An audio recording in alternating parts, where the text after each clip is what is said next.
Bismillahirrahmanirrahim. Assalamualaikum warahmatullahi wabarakatuh. Alhamdulillahirabbil alamin wa bihi nasta'in wa ala umuri dunya waddin. Asyhadu an la ilaha illallah wahdahu la syarikalah wa asyhadu anna Muhammadan 'abduhu wa rasuluhu alladzi la nabiyya wa rasula ba'da. Qala Allah ta'ala a'udzu billahi minasyaitonir rajim. Bismillahirrahmanirrahim. Kuntum khairu ummah ukhrijat linnas ta'muruna bil ma'ruf wa tanhauna 'anil munkar wa tu'minuna billah. Alhamdulillah, sahabat yang dimuliakan oleh Allah Subhanahu wa taala. Senang sekali bisa bertemu pada kesempatan yang mulia ini. Insya Allah kita akan membahas tentang urgensi mempelajari fikih muamalah. Insya Allah ini adalah pertemuan yang pertama dan akan dilanjutkan dengan pertemuan-pertemuan yang berikutnya. Sahabat yang dimuliakan Allah Subhanahu wa taala, kita awali dengan moto ya dari kegiatan kita, yaitu adalah menjadi seorang pengusaha muslim yang sejati, atau kita kenal disebut sebagai to be truly muslim planner. Nah, harapannya dengan materi ini kita akan semakin memahami bahwasannya bisnis bukan hanya soal untung rugi, tapi juga soal ada keberkahan di sana. Nah, keberkahan itu hadir ketika Allah Subhanahu wa taala ridho kepada kita, dan keridhaan Allah Subhanahu wa taala itu hadir ketika amal kita, bisnis kita, perbuatan kita itu didasari pada dua hal. Yang pertama adalah ikhlas semata-mata karena Allah, saling ridho. Yang kedua adalah ikhlas karena Allah. Yang kedua adalah at-taqayyudu bi hukmi syar'i, terikat dengan hukum syariat. Nah, mudah-mudahan dengan pertemuan ini semakin menguatkan kita bahwasanya kita yakin bisnis kita diharapkan menjadi wasilah agar kita memasuki surganya Allah Subhanahu wa taala ya. Nah, sahabat yang dimuliakan oleh Allah Azza wa Jalla, selanjutnya kita akan membahas terlebih dahulu latar belakang kenapa kemudian kita mengadakan ini ya, atau istilahnya memberikan materi ini, karena kita melihat sebagian umat Islam ya itu masih belum memahami ya, sebagiannya ya, itu masih belum memahami status hukum di dalam transaksi bisnis. Jadi penting ya bagi kita untuk memahami ketika kita berbisnis, berjual beli atau sewa menyewa, itu memahami hukum syarak dalam setiap ininya dan setiap transaksinya, seperti itu. Yang kedua, di sisi lain, semangat umat Islam atau giroh umat Islam ini semakin tinggi dalam menjalankan bisnis syariah. Nah, ini ya yang kemudian menjadi latar belakang kenapa kita mengadakan forum ini. Nah, semakin berkembang dan kompleksnya transaksi bisnis kontemporer hari ini ya, yang di masa Nabi Shallallahu Alaihi Wasallam tidak ada gitu ya. Hari ini banyak sekali hal-hal yang kemudian butuh pemecahan-pemecahan atau mengetahui status hukumnya. Nah, berikutnya sahabat yang dimuliakan Allah Azza wa Jalla, landasan pemikirannya adalah pengusaha muslim ini harus senantiasa terikat dengan hukum syara. Ya, sebagai seorang muslim, keterikatan terhadap hukum syariat adalah sebuah konsekuensi dari keimanan. Ya, konsekuensi ketika kita beriman kepada Allah Azza wa Jalla dan Rasulnya adalah kita tunduk dan patuh kepada aturan yang dibuat oleh Allah Azza wa Jalla. Sehingga tidak ada jalan lain bagi seorang mukmin kecuali dia sami'na wa ta'na terhadap perintah-perintah Allah Azza wa Jalla. Sehingga dia di dalam berbisnis tidak menghalalkan segala cara, tidak melakukan hal-hal yang di luar apa yang menjadi aturan dari Allah Rabbul Alamin. Sahabat, yang berikutnya adalah landasan pemikirannya, karena memang syariat Islam hadir dalam rangka mengatur segala aspek kehidupan. Jadi apapun persoalan kita itu akan diatur oleh Islam ya. Kalau dulu ada tagline misalkan apapun makanannya, teh botol sosro minumannya, kira-kira gitu.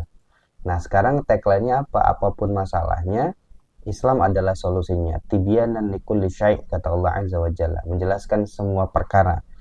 Ya, bukan berkaitan dengan bagaimana cara buat pesawat, bukan, tapi misalkan ya, atau bagaimana cara buat laptop, yang nggak ada di dalam Quran, di dalam As-Sunnah tidak ada, tapi berkaitan dengan status hukum yang kemudian Islam mengatur berbagai persoalan. Yang ditanya adalah apa hukumnya membuat pesawat, apa hukumnya membuat laptop dan seterusnya. Sehingga yang harus dipahami adalah Islam menjelaskan berbagai persoalan seperti itu. Nah, kemudian perubahan di dalam kehidupan ini hanya terjadi pada bentuk-bentuk kehidupannya saja. Sehingga memang pada prinsipnya ketika kita bicara tentang kehidupan manusia ya, yang berubah sebenarnya bukan bukan fitrahnya gitu ya, tapi yang berubah adalah bentuk-bentuk kehidupan. Misalnya ya, contoh dulu kita misalnya 1000 tahun yang lalu atau di masa Rasulullah SAW, kalau ketika minum ya menggunakan kulit unta barangkali ya. Kemudian ketika makan tidak menggunakan piring. Nah, hari ini kita menggunakan piring, menggunakan sendok gitu ya, garpu, atau menggunakan yang namanya rice cooker gitu. Intinya apa? Intinya semuanya adalah makan. Ya, kalau dulu mungkin cangkirnya atau gelasnya tidak terbuat dari kaca tapi terbuat dari kulit unta barangkali seperti itu. Maka hakikatnya adalah minum, makan ya. Dari zaman Nabi Adam sampai hari kiamat nanti ya intinya itu adalah makan. Ya, intinya adalah makan. Intinya adalah minum, begitu. Apapun itu yang dimakan, seenak apapun dan semahal apapun, dan ketika dimakan besoknya menjadi sesuatu yang paling tidak enak. Nah, begitu ya. Intinya adalah makan, minum, buang air kecil, buang air besar. Dulu nggak ada kloset misalnya, sekarang sudah ada kloset duduk. Nah, sahabat yang dimuliakan Allah Subhanahu wa taala, artinya apa? Bentuk-bentuk kehidupan itu berubah, tapi kehidupan itu berubah tapi hanya pada bentuknya saja. Dulu kalau berjalan dari tempat satu ke tempat lainnya itu tidak membutuhkan atau menggunakan kendaraan misalkan kuda, unta, tapi sekarang bisa menggunakan sepeda motor ya atau mobil dan seterusnya. Nah, jadi kehidupan manusia itu bersifat tetap ya, karena fitrah manusia itu juga bersifat tetap. Fitrah manusia apa? Paling tidak ada hajatul udhawiyah, kebutuhan jasmani, yang berikutnya adalah ke goriza atau naluri. Nah, berikutnya sahabat, dalilnya mana? Dalilnya itu ditertuang ya di dalam surat Ar-Rum ayat 30. Kata Allah Subhanahu wa taala, fa'aqim wajhaka lid-dini hanifa fitratallahi allati fataran nasa 'alaiha la tabdila li khalqillah dzalikad dinul qayyimu walakinna aktsaran nasi la ya'lamun. Maka hadapkanlah wajahmu dengan lurus kepada agama Allah, tetaplah atas fitrah Allah yang telah menciptakan manusia menurut fitrah itu. Tidak ada perubahan pada fitrah Allah. Artinya ketika Allah menciptakan manusia, manusia itu pasti punya fitrah itu, yaitu adalah kebutuhan jasmani, hajatul udhawiyah, dan goriza atau naluri.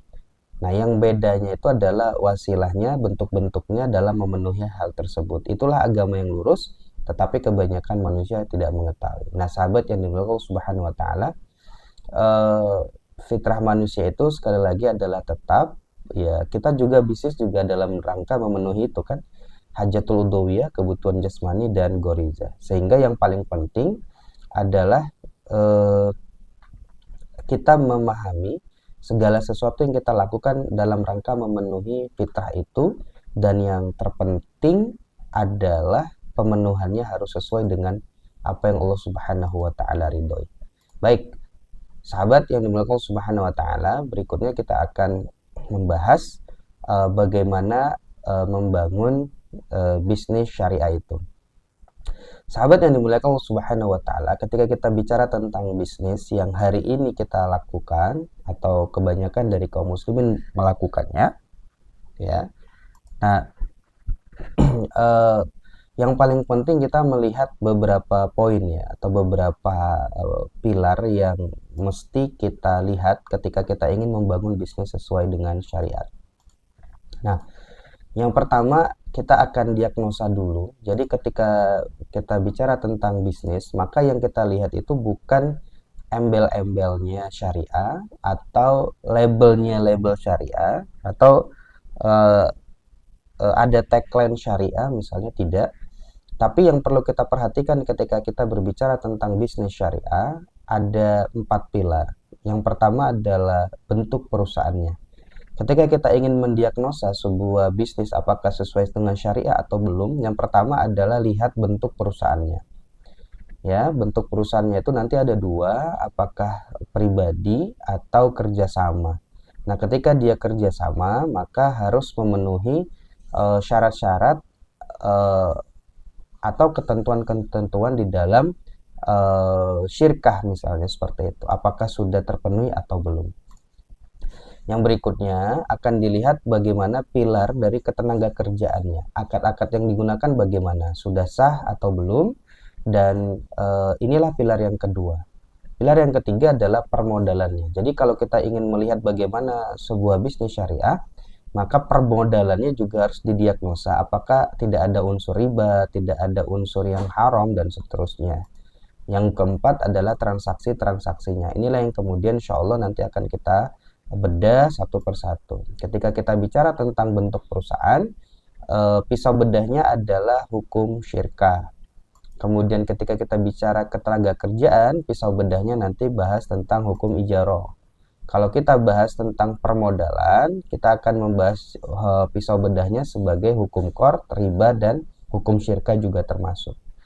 Ketika kita bicara tentang transaksi-transaksinya, maka kita akan membahas tentang hukum jual beli dan hukum ijarah. Nah, sahabat yang dimuliakan Allah Subhanahu wa taala, inilah 4 pilar penting di mana kita harus melihat dan mendiagnosa apakah empat ini sudah sesuai dengan syariah. Sehingga sekali lagi bisnis syariah itu bukan ada klaim syariah, embel-embel syariahnya, atau ada tagline syariah.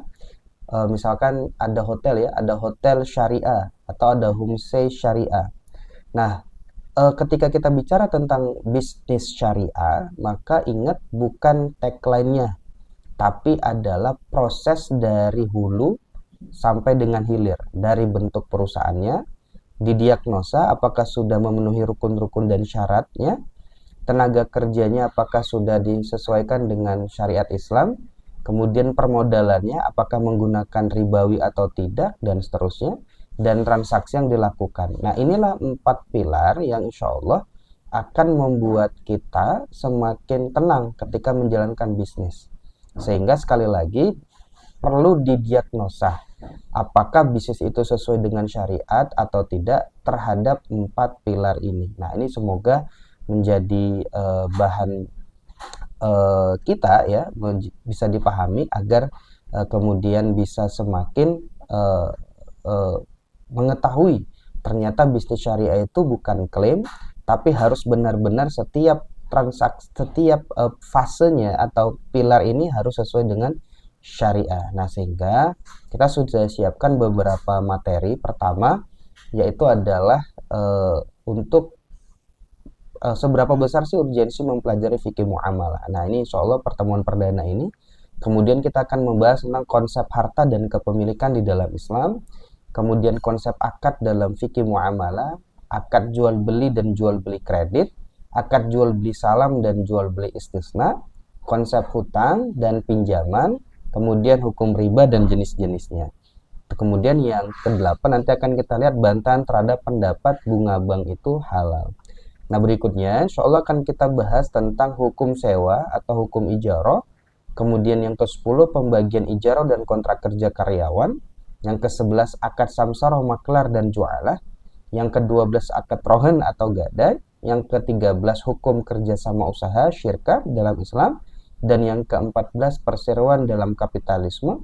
Yang ke-15 studi kasus hukum MLM. Dan yang ke-16 studi kasus hukum bisnis online. Nah, akan sangat banyak pembahasan kita. Semoga Allah Subhanahu wa taala memberikan kemudahan dan memberikan kekuatan kepada kita untuk bisa istiqomah mengikuti materi 1 sampai dengan akhir. Wallahu a'lam bishawab. Kita akan lanjutkan ke video berikutnya. Assalamualaikum warahmatullahi wabarakatuh.